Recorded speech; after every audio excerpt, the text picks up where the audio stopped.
Hello అందరికీ welcome to Usha natural vlogs. ముందుగా అందరికీ దీపావళి శుభాకాంక్షలు. దీపావళి అంటేనే దీపాల వరుస అని అర్థం. ఇది చీకటిపై వెలుగు విజయాన్ని, చెడుపై మంచి విజయాన్ని సూచించే ఒక మంచి పండుగ. ఈ పండుగ రోజు అందరూ ధనలక్ష్మి అమ్మవారిని పూజిస్తే చాలా మంచిది అంటారు. మామూలుగా మా సైడ్ అయితే దీని నోములు అంటారు. ఈ నోములు 2 రకాలు ఉంటాయి. ఒకటి రాశి మరి ఒకటి ఎన్నిక. రాశి అంటే అమ్మవారికి ఒక్క పండుతో అయినా పూజ చేసుకోవచ్చు అని అర్థము. అదే ఎన్నిక అయితే ఖచ్చితంగా ప్రతి ఒక్కటి 21 వస్తువులతో అమ్మవారికి పూజ చేసుకోవాలి. అయితే మేము ఈ వ్రతానికి అంటే ఈరోజు అమ్మవారికి ఎలా పూజించుకున్నాం అనేది నేను మీకు ఈ వీడియోలో చెప్తాను. అంతేకాకుండా నార్మల్గా అయితే ప్రతి ఒక్కరూ ధనలక్ష్మి అమ్మవారిని వాళ్ళ ఇంట్లో పూజించుకుంటారు. కానీ ఇక్కడ మేము ఎలాగంటే ఊర్లో ఎంతమంది అయితే నోముల వ్రతం చేసుకుంటారో వారు అందరూ కలిసి గుడి దగ్గర ఇలా అమ్మవారిని అలంకరించి అందరం ఒకే దగ్గర చేరి ఇలా అమ్మవారికి అయితే పూజ చేసుకుంటాము. ముందుగా అయితే అమ్మవారిని ఇలా ప్రతిష్ఠించుకున్నాము. అమ్మవారికి మొత్తం అందంగా అలంకరించిన తర్వాత పూజా సామాగ్రిని వారి ఇక్కడే గుడి దగ్గర కూర్చొని పూజ చేసుకుంటాము. అయితే ఇక్కడ పూజారి ఎవరు ఉండరన్నమాట. చదువుకున్న వాళ్ళు ఎవరైనా ఈ పూజ చేయొచ్చు కాబట్టి నేనే ఈ వ్రత బుక్కును తీసుకొచ్చి ఇలా మంత్రాలన్నీ చదివి పూజ అయితే చేసుకుంటాము. ఇక్కడ నేను అమ్మవారిని అలంకరిస్తుంటే పంచామృతం కోసం అందరూ రెడీ చేస్తున్నారు. ఇంకా అందరూ ఎవరి పనుల్లో వాళ్ళు నిమగ్నమై ఉన్నారు. నేనైతే ఇంకా అమ్మవారికి దీపాలు పెట్టడానికి రెడీ చేస్తున్నాను. అమ్మవారిని అలంకరించుకున్న తర్వాత ముందుగా అమ్మవారి ముందు దీపాలు వెలిగించాలి. ఇది దీపావళి పండుగ కాబట్టి ముందుగా దీపాలతోనే స్టార్ట్ చేయాలి. అయితే అమ్మవారి ముందు ఉప్పు దీపం వెలిగిస్తే చాలా మంచిది. అయితే దీపావళి పండుగ 5 రోజుల పండుగ. ముందుగా ధనత్రయోదశితో మొదలవుతుంది. శనివారం నాడు ధనత్రయోదశి వచ్చింది ఈసారి. ఆదివారం నరక చతుర్దశి, ఇంకా సోమవారం లక్ష్మీ పూజ అన్నమాట. ఈసారి పూజ గడియలు సాయంత్రం నుంచి స్టార్ట్ అయింది. నార్మల్గా అయితే మార్నింగే అందరూ పూజ చేసుకుంటారు. అయితే ఈ సంవత్సరం ఈ 2025వ సంవత్సరం పూజ సాయంత్రం 5 గంటల నుంచి మొదలైంది. ఇంకా మేము పూజ స్టార్ట్ చేసేటప్పటికి టైము 7 o'clock అయిపోయింది. ఇంకా అమ్మవారిని అయితే అందంగా అలంకరించుకున్న తర్వాత ముందైతే కలశాన్ని రెడీ చేసుకోవాలి. అయితే ఈ నోములు వ్రతం ఉన్నవారు కొన్ని పూజ సామాన్లు ఖచ్చితంగా తెచ్చుకోవాలి. అలాగే అమ్మవారి ముందు ఏ సామాన్లు పెట్టాలనేది కూడా నేను మీకు ఇప్పుడు చెప్తాను. ముందైతే అమ్మవారిని ఇలా అందంగా అలంకరించుకున్న తర్వాత ఇక్కడ అందరూ కలిసి వ్రతం చేస్తున్నారు కాబట్టి అందరి దగ్గర ఉన్న పూలు తీసుకొని అమ్మవారికి మాలలాగా సమర్పించి వేశాము. అలాగే గాజులు కూడా అందరూ తెచ్చిన గాజులను తీసుకొని అందరి గాజులు అమ్మవారికి చేరేలాగా గాజులు అయితే వేసుకున్నాము. ఇప్పుడు అమ్మవారి ముందు ఏమేమి ఉంచాలో తెలుసుకుందాము. ముందైతే అమ్మవారి ముందు 2 దీపాలు పెట్టిన తర్వాత అమ్మవారికి 2 వైపులా ఆకు, ఒక్క, పసుపు కొమ్ములు, ఖర్జూరము అండ్ ఒక పువ్వుని ఇలా 2 వైపులా పెట్టుకున్నాను.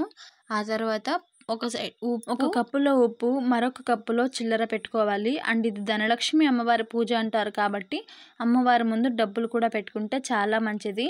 అలాగే పూలు, పళ్ళు, పూజ సామాగ్రి అన్నీ పెట్టుకోవాలి. అండ్ వాటితో పాటు నార్మల్గా ఇంట్లో పూజ చేసుకునే వాళ్ళైతే ఇప్పుడు నేను చెప్పేవన్నీ ఓన్గా తెచ్చి పెట్టుకోవచ్చు.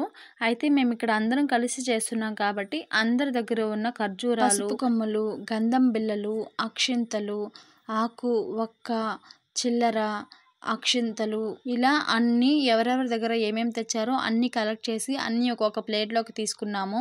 అండ్ ధనలక్ష్మి అమ్మవారి పూజ కాబట్టి ఇక్కడ మనం డబ్బులతో పాటు కాయిన్ మాల కూడా వేసుకోవచ్చు.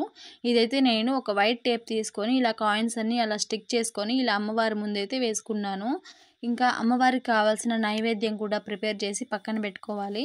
మేమైతే పంచామృతం ప్రిపేర్ చేసాము. నార్మల్గా అయితే స్వీట్ ఏదైనా కూడా చేసుకోవచ్చు. స్వీట్ పొంగల్ కానీ పాయసం కానీ ఏమైనా ప్రిపేర్ చేసుకోవచ్చు.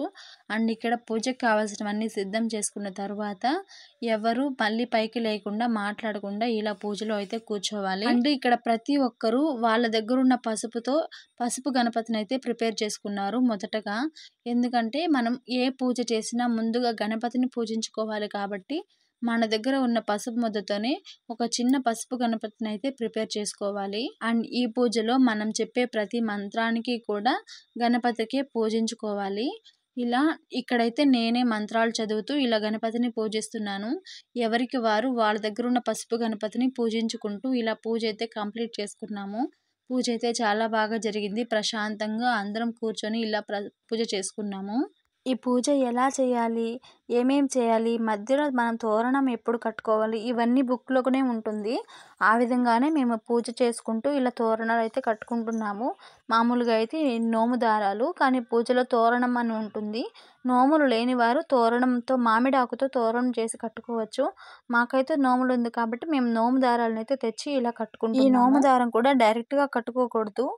ముందుగా ఒక పువ్వుని చేతికి ఆనించి ఆ పువ్వు మీద కుంకుమ పెట్టి నోము దారం కట్టి మళ్ళీ దాని మీద కుంకుమ పెట్టాలి. అలానే కట్టుకోవాలి. అండ్ పెళ్ళైన వాళ్ళైతే 2 నోము దారాలు ఖచ్చితంగా కట్టుకోవాలి. మెడలో అయినా వేసుకోవచ్చు, చేతికైనా కట్టుకోవచ్చు. ఇలా తోరం కట్టుకున్నప్పుడు కూడా నేను మంత్రం చదువుతూనే తోరం కడుతున్నాను.